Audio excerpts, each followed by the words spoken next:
Hello and welcome back to Frogboy X1 Gaming. I'm Andrew, and today I want to talk about the upcoming Xbox show and just, kind of my feelings about what I think is going on right now, and if we should still continue to be hyped for Xbox after all of the so-called letdowns that we've had.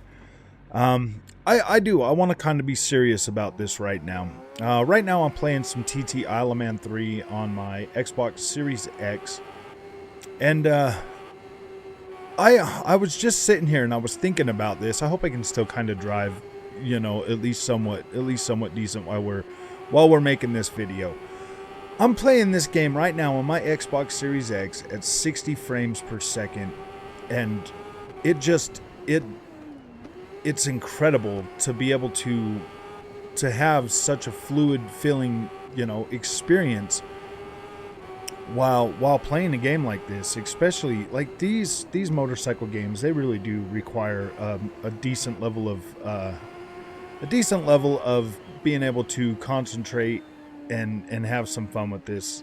And it is kind of tough. I'm not gonna lie to you, but should we still be hyped for Xbox going into this Xbox and Bethesda showcase when they're going to show us off Starfield and then talk about some of the other projects they've got going?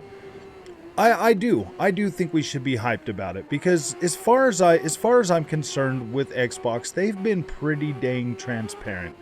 In cases when games aren't hitting that mark of coming out or being pushed back, stuff like that, yeah, we can all definitely agree that they might be a little bit optimistic. They've been pretty optimistic about giving us release dates and then pulling them back, and that does lead to frustration, especially when you look at the other side of the aisle with PlayStation and Nintendo seeming to be able to hit their dates for these games and being able to get them launched and ready to go.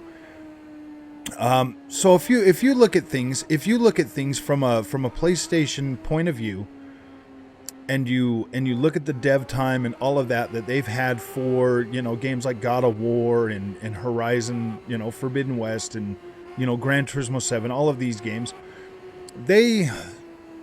they were able to, okay, look at GT7, okay? That one there, I don't care who you are, that is basically an upgraded version of Gran Turismo Sport. Basically an upgraded version of Gran Turismo Sport. That's why they were able to get that out a lot faster, because if you think about it, GT Sport and Forza 7, they both launched literally within a month of each other, and we're still waiting for Forza Motorsport. Forza Motorsport completely rebuilt from the ground up for next-gen consoles. Gran Turismo 7 literally just reskinned Gran Turismo Sport, a PS4 game with some added features and stuff like that. So it's that one there's a little bit of an interesting thing for me, as well as God of War Ragnarok. Literally a PlayStation 4 game built to look better on the PlayStation 5. And nobody can argue that. It does look great. It runs great. But nobody can argue that is 100% a PlayStation 4 game that just has upgraded visuals and it just looks better. But even that one almost took 5 years for them to get out. And you're probably wondering, why are you talking about all these right now? And okay, let's look at this. If you are counting on Xbox for their main AAA studios, like the Coalition, 343, Turn 10, Playground Games, the older studios for Xbox, the ones that have been their leading developers for their AAA experiences. What was it? I think Gears of War 5 launched in 2018, 2019. So that one there's getting close for that studio's getting close for a AAA game. They've got maybe a year, maybe 2 years at the most if they're really pushing for full on next gen features, stuff like that. We give them another year, another 2 years possibly. Turn 10, they are due for now, right now. In any month now would be great for would be great for the new motorsport game. 343 just launched Halo Infinite about a little over a year ago. So they're going to be, you know, at least 5 years in development for a next game, if that's what they're even going to do. And then you have Playground Games. They literally just launched their AAA game like a year and a half ago as well with Halo. So these developers, you know, like Xbox's, you know, first party games, first party studios, the ones that usually deliver on their AAA experiences, they are kind of, you know, in limbo. But now we have other studios that they have acquired that make that are going to be making Xbox games, and some of those studios definitely range from AAA studios like id Tech and Bethesda and all of that, all the way down to, you know, smaller studios, Mojang, all of these other. Well, I mean, even just, you know, I mean, even Mojang just launched the incredible Minecraft Legends, but then you also have like Double Fine, all these other studios that are currently working on projects that could potentially be, you know, close to release, maybe not close to release, but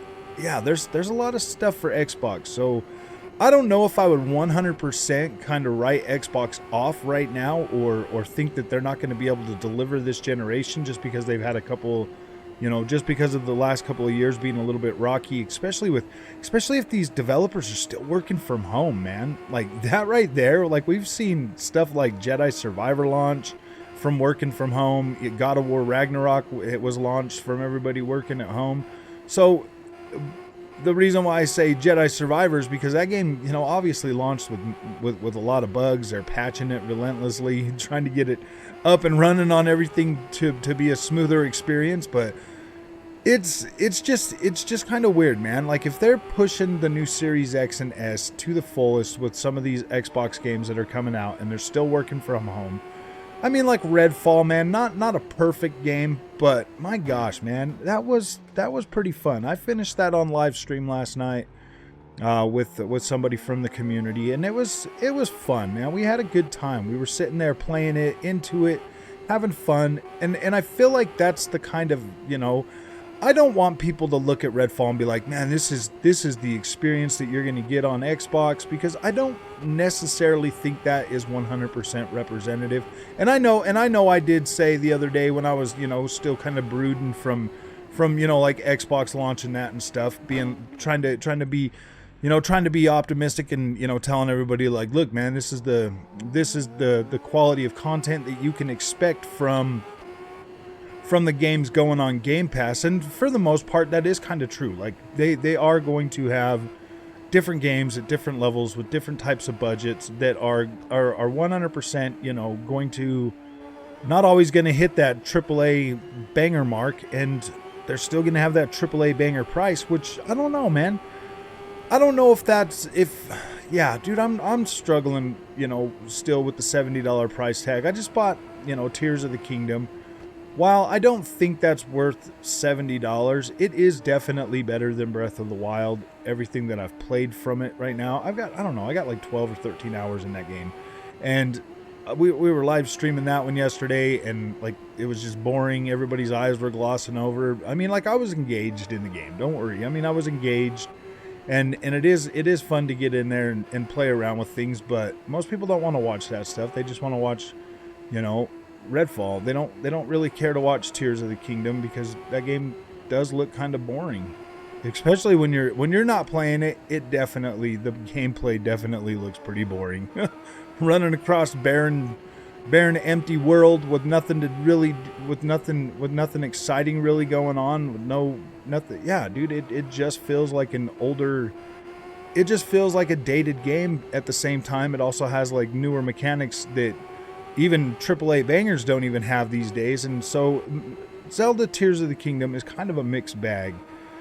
But I honestly do feel like Xbox is going to be bringing some pretty interesting experiences to gaming this generation. Like I 100% still have faith in Xbox that they are going to 100% be able to deliver an experience on the Xbox platform that you're just not going to be able to find on a PlayStation or a Nintendo. And that's the beauty of being able to have all three systems is being able to see exactly what each one of them are going to have and what each one of them are going to be able to deliver at one point or another.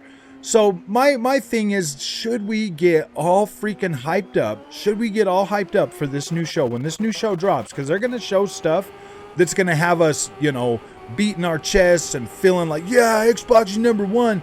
But I don't know, man. I don't know. I feel like we let ourselves get so hyped up over gaming these days that it kind of does ruin the experience, for when we actually do get the games and stuff.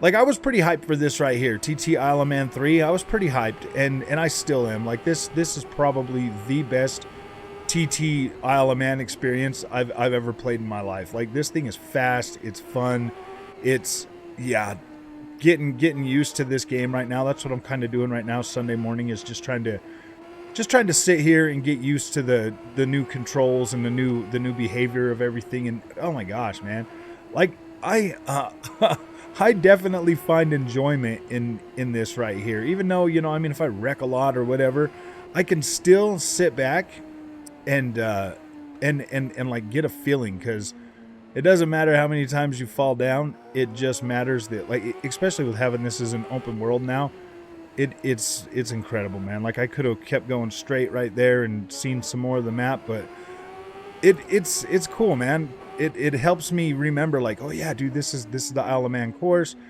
and it's cool. So I just want people that are Xbox fans to understand and be realistic with our expectations. Like, yes, we are in a new console generation with consoles that are far more powerful than they have ever been before, and like, we're still playing games that are essentially just a little bit better than what they were on the PS4 and Xbox One generation. Like with this right here, TT Isle of Man 3. The visuals basically look the same. Like, they look the same as they always have on all three games. And that's not necessarily a bad thing, but it does kind of beg the differ that, like, man, the last game came out and now we're going to be waiting for another game to truly tap into it. But this is Kiloton's own, this is KT Racing's engine. And man, I don't know, man. I don't feel like this thing scales very, very well. I feel like it needs some better optimization for sure, but for the most part, like, when you're playing these games on the PC, like, they do tend to feel incredible on the PC as well. I get like really high frame rate stuff like that, and they usually fly pretty good. So I don't know, man. I know that this is a lot of rambling and stuff, just because my brain is half engaged in the conversation and half engaged in, like, trying to keep my freaking bike on the road. And so I know it feels all over the place, but these are just the kind of things that I think about with my ADD brain while I'm racing anyways. So it might as well try to put a little bit of words on there out so that people can, kind of engage with what I'm thinking right now. And I know it feels like it's all over the place, guys. Like, I do. I get that, but sometimes I need something to help calm my brain while I'm racing, especially on something like this. And I just want people to see this game and buy this game and play this game, because it's great, and I want higher investment in this type of experience. And if nobody's buying the game, then it's hard for them to invest in this. And these guys have put a lot of work into these games, man. Racewar did a good job with this. I really do like it. But let's get back to our Xbox thing. Let's stop talking about this. So, Xbox, man. My fellow Xbox, are you confident in Xbox being able to hype us up enough with this next showcase to help us forget about all the shortcomings that we've experienced and suffered with Xbox? Now, I know Xbox has had a long history of letting fans down, but I don't necessarily 100% feel like they've let fans down. I feel like they've pretty much delivered on an experience for Xbox that I can't get on PlayStation or on Nintendo. So, yes, in my opinion, there's 100% reason to like and appreciate Xbox for what it does. But then there's also yeah, dude, I mean, all three of these consoles have shortcomings, and you just don't hear about them with PlayStation and Nintendo enough because nobody sits and bangs on and bangs on and bangs on about it. They only care about the negativity when it comes to Xbox. That's it. That's the Xbox is 100%, you know, the underdog or whatever, but with, you know, yeah, dude, it just sucks, man. It really sucks that that PlayStation and Nintendo always seem to get a pass, but Xbox is always the one that has the fans that are the most upset and dealing with stuff. And I don't understand the anger from a lot of the Xbox fans, man. Like, I don't get it, man. Like, the Xbox is a better ecosystem. It's way more freaking way more generous. I buy a game on my Xbox, man, I got 2 copies. I got a PC version as well when I buy those games. I don't have to spend another $70 freaking dollars on the PC version. So, I don't know, man. I like what Xbox is doing, and I hope that they can pull this off. I hope they've got something dropping on that showcase, something big, like a AAA banger. That's kind of what I want to see them do. I want to see them drop either Hellblade 2 or freaking Forza Motorsport at this next show. That's what I want to see. I hope you know, they can drop Hellblade, or at least give you enough video footage of Hellblade to where you're like, whoa, and you're hyped and you're feeling it and it looks good. I think that might put a lot of fans. They have to. This year they have to have a banger. They do. They kind of have to have a banger come out this year that is going to be good. I don't know if I feel 100% comfortable betting the farm on Starfield being that banger, because Starfield seems like it's going to be more of that Bethesda level fan stuff. So I don't know if I feel like putting that whole pressure on that game. But when it comes to Hellblade 2, I think we could put the pressure on that. I mean, if you go back and you play some of their other AAA bangers that they've put out, like Devil May Cry and stuff like that, they can do it. The Hellblade Ninja Theory, they can 100% build a game. They're competent enough to give you a flashy banger that everybody could be like, yeah. And Senua, I like her. She's pretty cool, man. Pretty cool protagonist. So I feel like they could 100% make that work and build out a game that will delight fans and be able to give you that AAA experience on the Xbox that you're not getting over that the PlayStation is delivering. So I'm looking forward to Hellblade 2 as that front runner for this year. Forza Motorsport, obviously, that's, you know, a racing game. People are going to be like, it's just a racing game, it doesn't count. But that one there is going to be pushing some boundaries and stuff. I can't wait to see what that one looks like. And then, yeah, I hope that's what happens. I hope Xbox can 100% deliver a AAA banger this year, and then start strong next year with more exciting games. So if you like this content, guys, don't forget to like and subscribe. And we'll go ahead and end this video as soon as I crash. Right there. Boom. All right, man. We'll see you guys in the next one. Thanks for watching.